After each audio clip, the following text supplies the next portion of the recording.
Hello students and welcome back to revision class. और आज के इस वीडियो में हम पढ़ेंगे एंट्रोपी के बारे में। थर्मोडायनेमिक्स चैप्टर हम कर रहे हैं।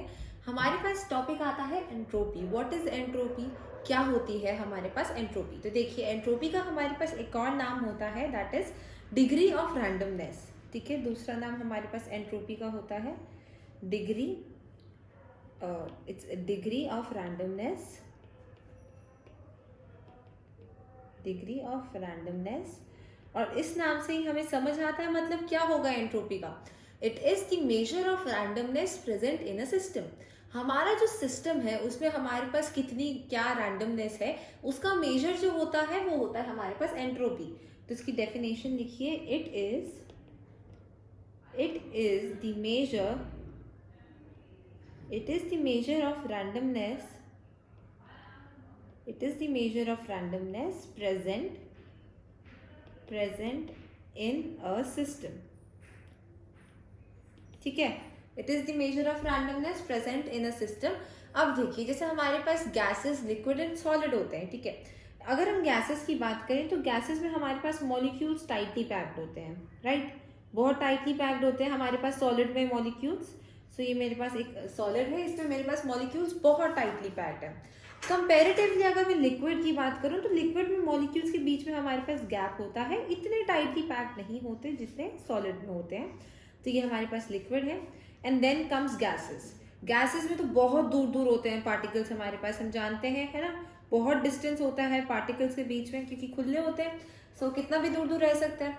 अब सॉलिड में अगर टाइटली पैक्ड है तो हिल नहीं पाएंगे पार्टिकल्स, है ना, ज्यादा नहीं हिल पाएंगे। और नहीं हिल पाएंगे तो हमारे पास रैंडमनेस क्या होगी, सबसे कम। फिर लिक्विड की अगर हम बात करते हैं, मेंशन कर देती हूँ मैं, this is solid, this is liquid and this is gas. ठीक है, तो सॉलिड में तो बहुत टाइट हो गए, रैंडमनेस बहुत कम होगी क्योंकि हिल नहीं पाएंगे पार्टिकल्स। फिर हमारे पास लिक्विड आते हैं। लिक्विड में हमारे पास फिर भी थोड़ी बहुत स्पेस होती है पार्टिकल्स के बीच में, थोड़ा डिस्टेंस होता है कंपैरेटिवली टू सॉलिड, वहां पर हमारे पास स्पेस ज्यादा होती है। तो गैस मॉलिक्यूल्स हमारे पास लिक्विड मॉलिक्यूल्स के पास थोड़ी बहुत जगह होती है कि वो हिल पाए, ज्यादा नहीं होती। ठीक है, थोड़ी बहुत जगह होती है कि वो हिल पाते हैं। तो रैंडमनेस हमारे पास लिक्विड में ज्यादा होती है कंपेयर टू सॉलिड। और अब अगर हम गैस की बात करें तो गैस में तो हमारे पास बहुत ज़्यादा स्पेस है पार्टिकल्स के बीच में, बहुत खुले खुले होते हैं पार्टिकल्स गैसेस में। तो वहां पर हमारे पास गैस मॉलिक्यूल्स जो होते हैं उनके बीच में हिलने के लिए बहुत स्पेस होती है, बहुत रैंडमनेस हम नोट करते हैं गैसेस के केस में, क्योंकि वहां पे बहुत जगह है हमारे पास मॉलिक्यूल्स के लिए हिलने के लिए। तो यहाँ से हम ये पता लगा सकते हैं ना, एंट्रोपी गैसेस की सबसे ज़्यादा होती है, फिर लिक्विड की, और सबसे कम एंट्रोपी हमारे पास होती है सॉलिड में। ठीक है, एंट्रोपी को हम डिनोट किससे करते हैं, रिमेंबर एंट्रोपी को हम एस से डिनोट करते हैं। ठीक है, एस से हम एंट्रोपी को डिनोट करते हैं। और हमने पढ़ा था that internal energy as well as enthalpy, हम इंटरनल एनर्जी और एंथैल्पी की एक्यूरेट वैल्यू कैलकुलेट नहीं कर सकते हैं, याद है। पिछले वीडियो में मैंने एंथैल्पी में आपको बताया था that we can not calculate the value of enthalpy, exact value of enthalpy. And similarly हम इंटरनल एनर्जी की भी एग्जैक्ट वैल्यू कैलकुलेट नहीं कर सकते, लेकिन याद रखिए हम एंट्रोपी की exact value, accurate value calculate कर सकते हैं। तो लिख लीजिए बेशक, we can calculate the exact value of entropy. ठीक है, ये हमारे पास आता है, वी कैन कैलकुलेट एग्जैक्ट। ठीक है, कर सकते हैं हम कैलकुलेट एंट्रोपी की एग्जैक्ट वैल्यू। अब हमारे पास आता है एंट्रोपी चेंज। तो नेक्स्ट हमारे पास हेडिंग डाल लीजिए, entropy change. Entropy change, entropy change क्या होगा हमारे पास, अब डेल्टा एस। डेल्टा एस हमारे पास एंट्रोपी चेंज होगा। एंट्रोपी चेंज क्या होता है, जो चेंज हमारे पास होगा एंट्रोपी में, डेल्टा एस का हमारे पास क्या आएगा, delta S is equals to S2 minus S1, यही होगा। और डेल्टा एस का हमारे पास एक फॉर्मूला होता है, delta S is equals to Q isothermal reversible, या Q reversible isothermal divided by temperature in kelvin.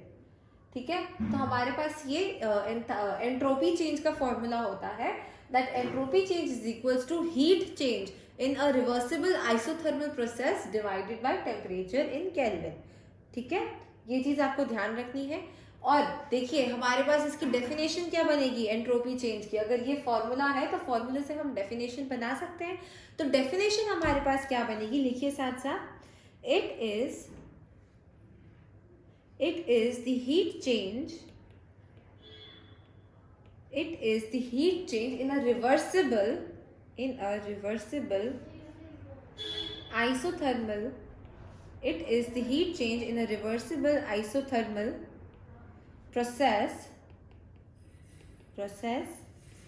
पर केल्विन, बिकॉज हम डिवाइड कर रहे हैं उसे टेम्परेचर इन केल्विन से, तो क्या बन जाएगा डेल्टा एस हमारे पास, heat change in a reversible isothermal process पर केल्विन।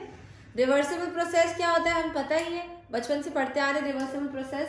एंड आइसोथर्मल यानी जहां पर टेम्परेचर कांस्टेंट हो, ठीक है, डेल्टा टी 0 हो लेकिन टेम्परेचर कांस्टेंट हो, उसे हम आइसोथर्मल बोलते हैं, राइट। तो चलिए ये तो हमारे पास एंट्रोपी चेंज हो गया। अब देखिए क्यों, यानी हीट चेंज है हमारे पास यहाँ पर, और जहां भी हीट चेंज इन्वॉल्व होता है उसे हम एंथैल्पी के नाम से भी जानते हैं, ठीक है। तो जहां भी हीट है उसको हम एंथैल्पी के नाम से भी बोल सकते हैं। तो मैं यहाँ पे कह सकती हूँ that delta S is equals to delta H upon T, because heat change enthalpy is also sort of heat change, right. तो हमारे पास ये बनता है हमारा final formula that delta S is equals to delta H upon T, और यहाँ पे याद रखना है that temperature is in kelvin, fine. तो डेल्टा एच की यूनिट्स हमारे पास यहाँ पे क्या आ जाएंगी, delta H upon T, delta H क्या होता है हमारे पास जूल पर मोल, और साथ में divided by T in kelvin, तो जूल पर केल्विन पर मोल। तो यूनिट हमारे पास यहाँ पे डेल्टा एच की आ जाएगी जूल पर केल्विन पर मोल, ठीक है। अब देखिए अगर हमारे पास डेल्टा एस की वैल्यू पॉजिटिव आती है या डेल्टा एस की वैल्यू नेगेटिव आती है या फिर डेल्टा एस हमारे पास 0 आता है, तो उससे क्या फर्क पड़ता है, क्या पता चलता है हमें एंट्रोपी के बारे में। देखिए अगर डेल्टा एस हमारे पास पॉजिटिव है, इसका मतलब एंट्रोपी जो है हमारे पास, इसका मतलब एंट्रोपी जो है वो इंक्रीज हुई है, ठीक है। अगर एंट्रोपी इंक्रीज होगी तो डेल्टा एस का साइन होगा पॉजिटिव। अगर हमारे पास एंट्रोपी का साइन नेगेटिव है तो इसका मतलब है कि एंट्रोपी हमारे पास डिक्रीज हो रही है, ठीक है। साइन पॉजिटिव मतलब एंट्रोपी इंक्रीज हो रही है, साइन नेगेटिव मतलब एंट्रोपी डिक्रीज हो रही है। और अगर डेल्टा एस हमारे पास 0 है तो इसका मतलब हमारे पास क्या होगा, नो चेंज इन एंट्रोपी, ठीक है। ये चीज आपको ध्यान रखनी है, अगर पॉजिटिव है तो इंक्रीज, नेगेटिव है तो डिक्रीज, 0 है तो नो चेंज, फाइन। चलते हैं हम अब एक और, हमारे पास एक इम्पॉर्टेंट चीज आती है कि हमको कैसे पता चलेगा कि डेल्टा एस जो है एंट्रोपी चेंज जो है वो हमारे पास पॉजिटिव कब कब है, ठीक है। तो डेल्टा एस हमारे पास पॉजिटिव होगा इफ पहला पार्ट हमारे पास आता है नंबर ऑफ पार्टिकल्स इंक्रीजेस। अगर नंबर ऑफ पार्टिकल्स इंक्रीज होते हैं तो डेल्टा एस हमारे पास पॉजिटिव होता है। सेकेंड आता है मोशन इंक्रीजेस। अगर हमारे पास जो पार्टिकल्स हैं उनके बीच में जो मोशन है वो इंक्रीज हो रहा है तो मतलब रैंडमनेस इंक्रीज होगी, ठीक है, तो इसलिए डेल्टा एस पॉजिटिव है। थर्ड हमारे पास आता है डिसऑर्डरनेस इंक्रीजेस। देखिए अब अगर हम असेंबली में खड़े होते हैं तो असेंबली में हम एक लाइन में खड़े होते हैं ना, एकदम प्रॉपर एक लाइन में खड़े होते हैं, हिलते नहीं है। लेकिन जैसे असेंबली खत्म होती है, वापस क्लासेस में जाते हैं तो मतलब पूरा इधर उधर, आधे बच्चे इधर हो जाते हैं, आधे बच्चे उधर हो जाते हैं, तो तब हमारे पास एक वो ऑर्डर नहीं बचता है ना, बच्चे इधर उधर हो जाते हैं तो मतलब रैंडमनेस क्या हो रही है, इंक्रीज होगी। तो डिसऑर्डरनेस इंक्रीज होगी तो रैंडमनेस इंक्रीज होगी, मतलब एंट्रोपी इंक्रीज होगी, delta S positive. And fourth हमारे पास आता है if forces of attraction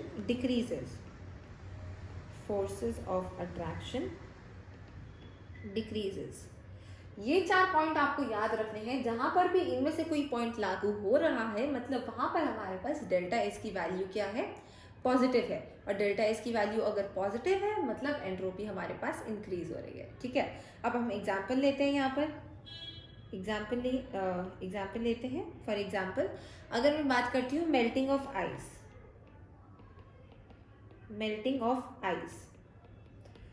melt हो रही है, दैट इज सॉलिड से लिक्विड में चेंज हो रही है ना।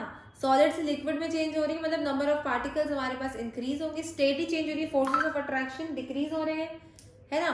फोर्सेस ऑफ अट्रैक्शन डिक्रीज होंगे हमारे पास अगर लिक्विड में चेंज होगा, तो इसका मतलब क्या होगा, फोर्सेस ऑफ अट्रैक्शन डिक्रीज, यानी हमारे पास एंट्रोपी क्या होगी, पॉजिटिव, ठीक है।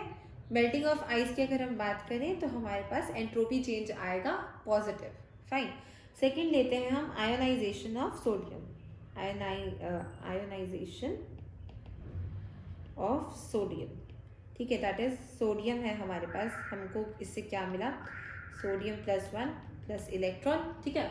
अब सोडियम हमारे पास टूटा, we are just talking about ionization, ये नहीं कि वहां पे +1 -1 वापस सोडियम में बन जाएगा, कन्वर्ट हो जाएगा, नहीं, we are just talking about ionization. तो सोडियम टूटा, हमें मिला सोडियम +1 एंड इलेक्ट्रॉन। इसका मतलब क्या हुआ, एक था यहाँ पर, 2 मिले, नंबर ऑफ पार्टिकल्स क्या हो रहे हैं, इंक्रीज हो रहे हैं। एक से 2 मिला तो नंबर ऑफ पार्टिकल्स इंक्रीज हो रहे हैं, तो हमारे पास यहाँ पे क्या बनेगी, एंट्रोपी हमारे पास positive, because number of particles increase, सबसे पहला पॉइंट था नंबर ऑफ पार्टिकल्स इंक्रीज होंगे तो क्या होगी, एंट्रोपी पॉजिटिव। थर्ड हमारे पास आता है conversion of graphite into diamond, conversion of graphite into diamond,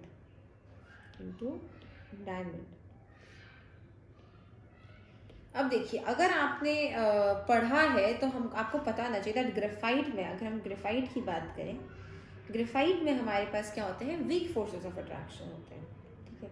weak forces of attraction होते हैं हमारे पास ग्रेफाइट में। और अगर हम इसको कन्वर्ट कर रहे हैं डायमंड में, तो आपको पता होना चाहिए दैट डायमंड में हमारे पास स्ट्रॉन्ग फोर्सेस ऑफ अट्रैक्शन होते हैं, स्ट्रॉन्ग फोर्सेस होते हैं हमारे पास डायमंड के केस में। तो मतलब हमारे पास फोर्स ऑफ अट्रैक्शन वीक से स्ट्रॉन्ग हो रहा है, ग्रेफाइट को डायमंड में कन्वर्ट कर रहे हैं तो वीक से स्ट्रॉन्ग फोर्सेस ऑफ अट्रैक्शन, मतलब फोर्सेस ऑफ अट्रैक्शन इंक्रीज हो रहे हैं। और अगर हमारे पास फोर्सेस ऑफ अट्रैक्शन डिक्रीज होते हैं तो डेल्टा एस पॉजिटिव होता है, लेकिन अगर हमारे पास फोर्सेस ऑफ अट्रैक्शन इंक्रीज हो रहे हैं तो मतलब डेल्टा एस हमारे पास आएगा नेगेटिव। तो आपको ध्यान रखना है, जब हमारे पास conversion of graphite into diamond होगा तो delta S, that is entropy change जो होगा हमारे पास, वो होगा नेगेटिव, ठीक है। ये चीज़ आपको ध्यान रखनी है। सो अगले वीडियो में हम करेंगे टाइप्स ऑफ एंट्रोपी।